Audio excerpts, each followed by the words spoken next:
Hey, Marq Neasman here, and welcome back for another High Performance Leadership Masterclass. Hey, shout out to you for leaning in. If you're still listening to this segment behind the impact method, I'm super proud of you because it shows an intentionality that you have to grow as a high performance leader, and I salute my hat to you for that. You know, high performance leadership is like a good suit. You know, over time it actually fits you better.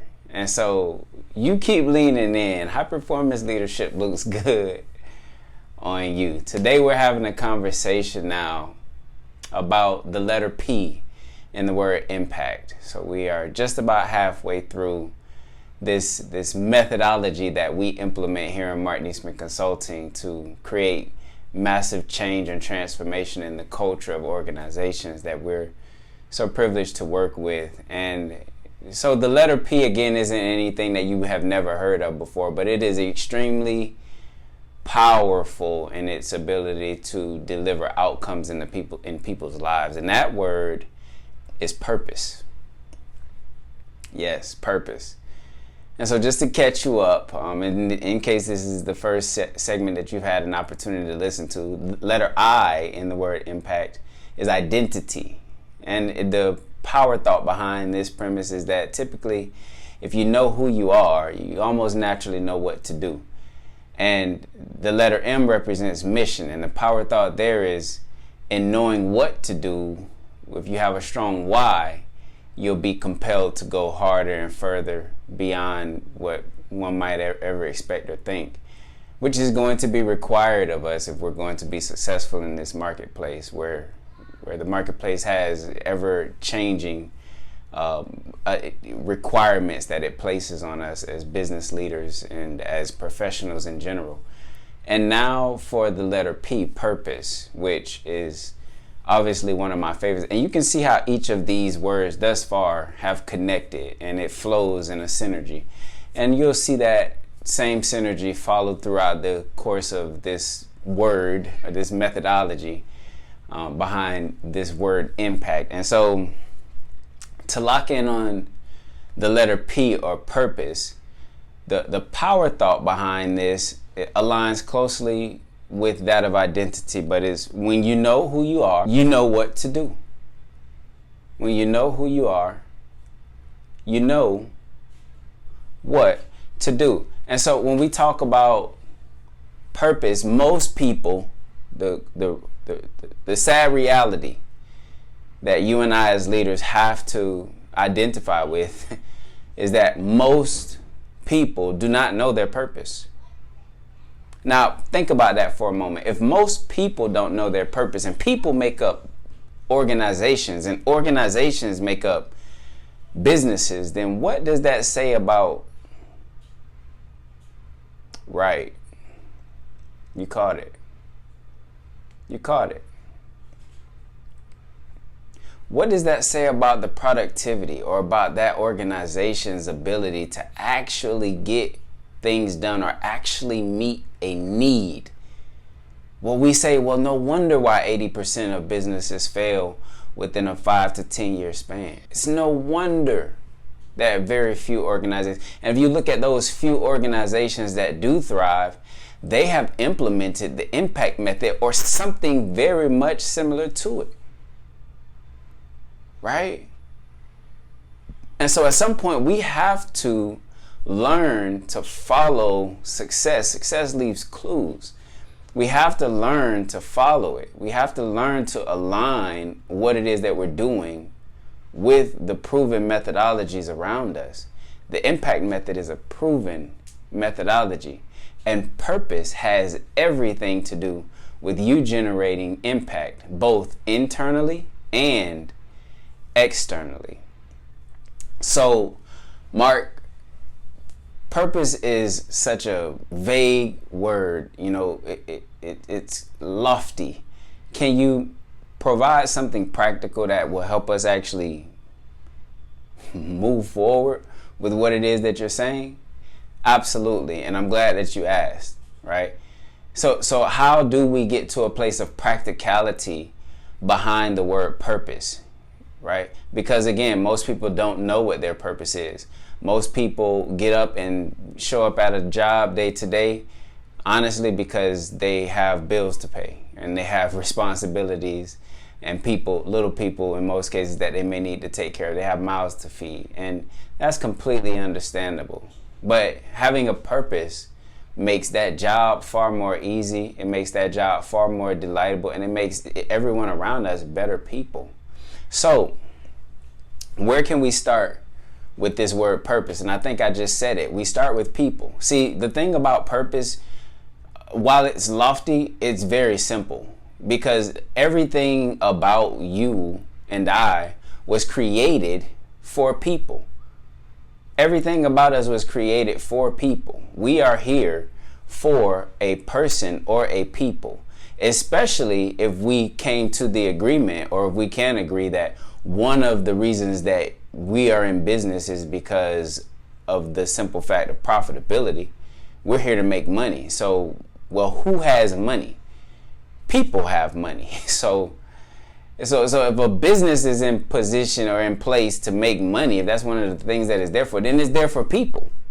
It's there to solve people problems, honestly, right? And so at the head of people problems, you'll find individuals, you'll find businesses, you'll find individuals, you'll find minds, right? So that means that our focus shouldn't really go far from people. You say, well, Mark, honestly, I run a veterinarian business, right? We're an animal shelter. We don't deal with people. Well, I beg to differ. In most cases, the funding that you receive to run that veterinarian organization, or to run a shelter, an animal shelter, is going to come from people that just have a deep passion for the work that you're doing or for the purpose that you fulfill. And so it still goes back to people, and at the head of people and what it is that you're doing, I don't believe there's anything more powerful than this simple word, service. You know, in business, there's really only two things that we can offer other individuals, or businesses for that matter. Whether you're B2B, B2C, B2G, it doesn't matter. You're either offering a product or a service. That's it. It's one of the two things. And if you came and say, well, Mark, we're actually offering products, you know, what does that have?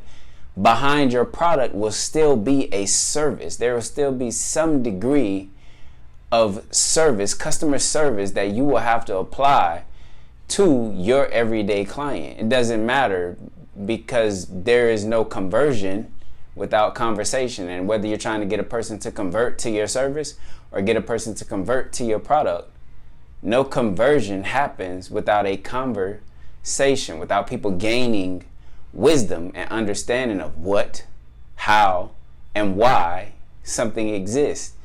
And until that's firm in them and they believe in that truth, people just typically are not going to move. And so we say, well, how do we cross that bridge? Well, you cross that bridge through service. It's through service. And so this is why most people identify with who they are as what they do. You know, back to that question I asked in the last segment about mission. You know, when you're having a conversation with someone and then one of the first things you say is, well, what do you do? You know, really what we probably should be asking is, well, who are you? That's probably a more powerful question, right? It cuts through the chafe a little bit faster, right? Now, I get it. Everyone's not ready to jump into the 9-foot deep water. I get it. But that question tells a whole lot more about an individual than what they do. But if we can connect those two together as business leaders concerning our culture, if people can identify a connectivity, a synergy between who they are as individuals and the work that they do day to day, not in the form of a job title, right? That's not where we're going. We want to be, that's transactional. We're looking to be transformational, okay? but in a concept of just pure passion, okay? Pure connectivity of the work that we're doing integrated with the purpose that we are on this earth, all right? And when we can connect those gaps internally, we can create a culture, we can create teams that are far more, I can promise you, people won't be anxious. They won't be running out of the door at 5 o'clock or 6 o'clock, right? They will look to be, and they will naturally want to be inside of the organization a lot more and a lot longer. It's not because you're paying overtime or any, it's because humans are attracted to likeness. Humans want to be around people that move and act like they do. And so if you can create a culture of likeness through purpose, there isn't a mechanism more powerful than that. And you and I, as business leaders, we are at the helm of this. We are at the helm of this. We control this far more than anybody else around us. And so these elements of people and service give us a great insight into what purpose should look like within our organization. But even further than that, one that I think is more important and that, you know, we often use in marketing is pain, right? Most cases, you know, your new clientele come to you because they're in a state of pain. They're not coming to you. Sometimes they're coming to you because they heard of someone and they're in pain, but just about every time they're in a state of pain, and that's what they're coming to you for. So your ability to serve them in their state of pain is what adds value. So if a person is saying, well, hey, I don't know my purpose, or if this typically is an individual, if an individual comes and says, well, hey, I don't know my purpose, then one of the first things that you can look to is, where in your past have you experienced pain? Because if you can identify where that pain lies, you can always find empathy. And empathy is what I would call the magic elixir in this conversation of purpose. You know, if there's a place that your purpose is going to be found, it's going to be found in people, it's going to be found in service, and it's going to be found in service of people in pain with empathy. And when you can do that, when you can emotionally connect to an individual and be able to register their position that they're in and identify with that and help them out of it, that is the whole reason for any business to exist. It's the ability to look in on any particular circumstance or situation that an individual or business is having, in the form of pain typically. Have empathy, understand their situation, be able to explain that to them, and then lift them from it. This is the nature of service. And so when you can figure out how to put together what I've just explained for your organization in the form of a sentence and carry that out on a day-to-day basis through service, through the service that you offer, you then fulfill the P in purpose. Hey, this is Marq Neasman. Thanks so much for tuning in. And stay tuned as we talk about the letter A in the next High Performance Leadership Masterclass. Fix your crown. Rule the day.